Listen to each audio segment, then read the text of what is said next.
Good afternoon, guys. It's Amanda with Ocala Soap Community here, and we are going to do a full from start to finish video. I know you guys have been wanting this, so we're going to do it. So let's get right to it. In the bowl here, I have my coconut oil and I have my olive oil mixture. And in this bowl here, I have our lye solution. This lye solution is about maybe like 10 minutes old, so it's had a little bit of time to cool down, but nothing crazy. So what I'm going to do here is I'm going to pour the lye solution into the oils. Notice how I have the spatula bent at an angle. This is to prevent splashing. Please wear glasses or gloves making your first few batches just to remain safe. Okay. Now I add my lye solution to my oils like this because the heat of the lye will actually melt your hard oils. Now your hard oils can be really anything you choose. I prefer coconut oil. Some people prefer palm oil. Any type of butter, say shea butter, cocoa butter, anything like that that solidifies would be called a hard oil. I use a olive oil mixture that has sunflower oil in it as well. You can use literally almost anything from soybean oil, straight olive oil. You can use pistachio oil, walnut oil. Some people use just about anything you can really think of. You know, like any type of oil you have, vegetable oil even, is not necessarily recommended because it doesn't have a lot of good qualities, but you know, your first batch or so, it wouldn't be too bad.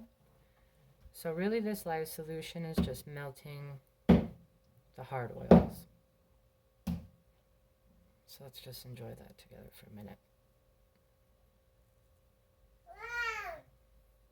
And Miss Amethyst, of course, is here.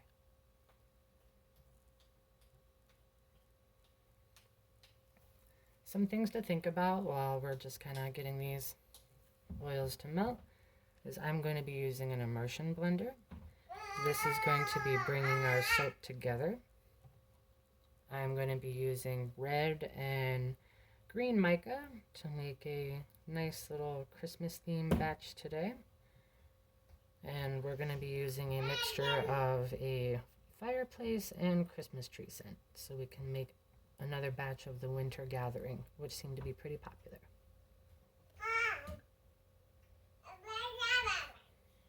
Now, soap making is one of those things where you're going to end up taking a little bit of your time. This isn't art. This is a craft. This is something that you're going to have a little bit of patience with. And right now we're using the cold process method, in case you're wondering.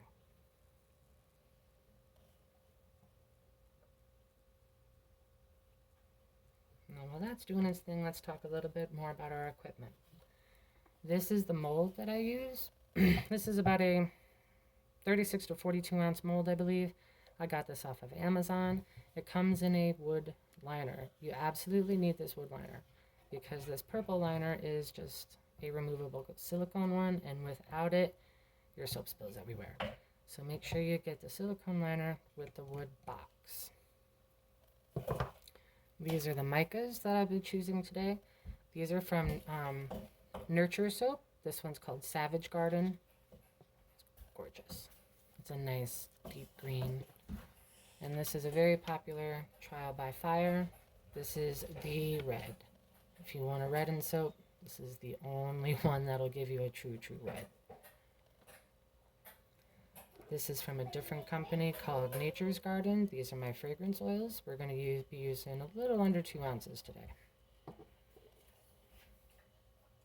Again, you can find this stuff online just like anybody else, and they have a giant selection of things, so feel free to get wasted and go online fragrance shopping. That's what I do. We're almost there. Okay, let's talk about our immersion blender. This is a simple immersion blender. Goodness, mine's from Walmart. You know, you don't need anything crazy, a high, low pulse. I've had this thing for forever, so they last a while. And you absolutely need an immersion blender. I do not recommend a plastic immersion blender, just because of the heat that soap creates while it's saponifying. It can actually melt your blender, and you do not want melted blender all up in your soap bits. Okay, we are almost there. And again, the bowl that I'm using is a number 2 plastic. You can use number 2, number 5. I'm using a silicone spatula. Don't use aluminum. You will die. Please don't use aluminum. It reacts to lye and you will not have a good time. So we're going to talk about the steps we're going to make in this so you can kind of know what we're going to be doing. Once this fully melts, which is going to take maybe another 30 seconds, I'm going to use my immersion blender and I'm going to give it a few pulses in here and I'm going to bring it up to what's called trace. Trace is when your oil starts to react with your lye and it starts to solidify, kind of like pudding. And that's the texture you want to go for. You want to go for a pudding consistency. If you get anything less than pudding, you're probably not going to end up with a successful batch, and that's called false trace.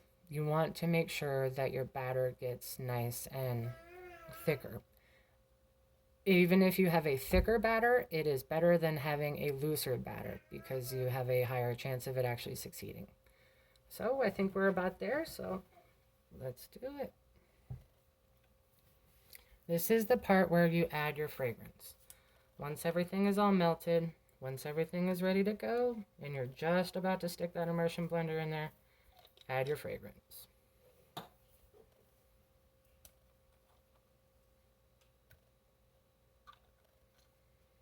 All right, guys, let's do it. All right, this is called burping. When I put my immersion blender in here, I'm going to go up and down a little bit, and this is going to prevent air bubbles from hitting the blades. All right, let's give it a go, guys.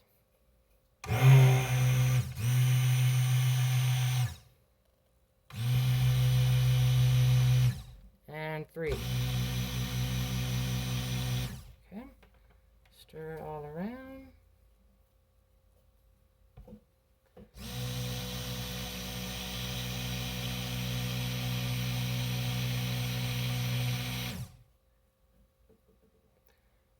This is almost what's that called emulsified, meaning that the oils are starting to combine, but it's not quite there yet. Almost.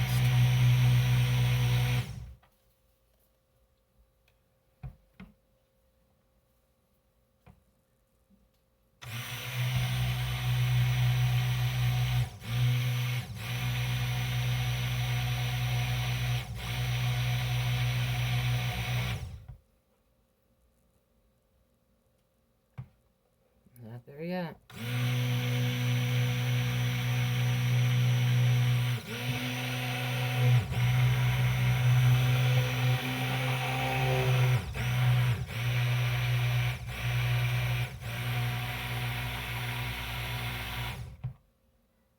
It's definitely getting thicker. This is what I would definitely call emulsified, but this is not trace. You can still see a very thin layer of oil on the top. And it's still, see how this is still wet like that? You want it more of like a pancake batter consistency, so let's keep going.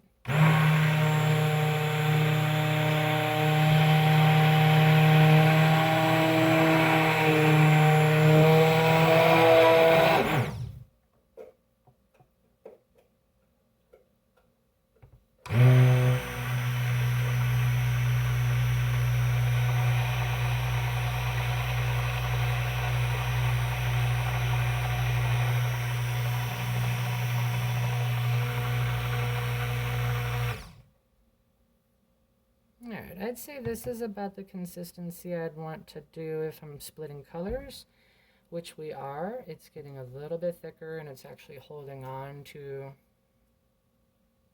the blender versus just sliding off. So let's give it just a little bit more and we're separated.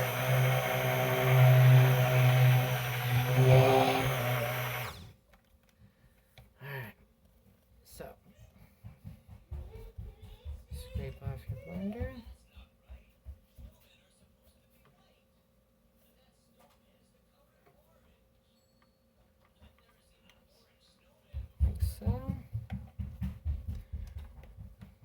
Set this guy to the side for now while we mix. Okay, this one's going to hold our green. Let me scoot this guy over so you can see. Here he is. You want to use about a teaspoon per pound of mica.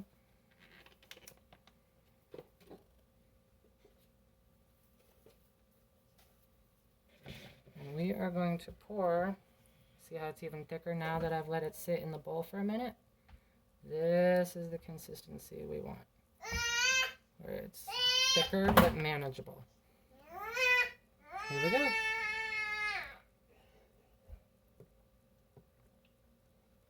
Okay, good. Now we're going to add our red mica to this bowl.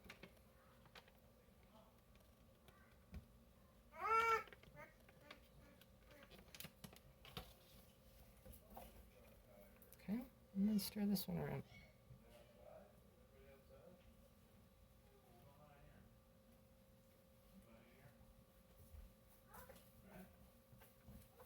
We're going to give this a stir. Get it nice like that.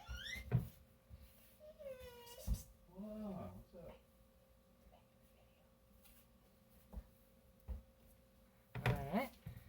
And we are going to put this back on and give these guys a whirl. Let us start with the red first.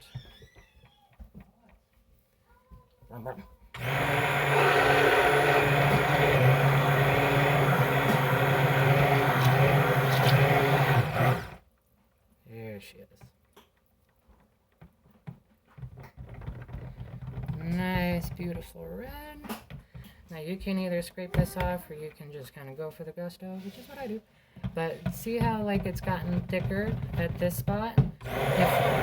If we had waited a little bit longer, it might have been a little too thick. So we got it at the perfect spot.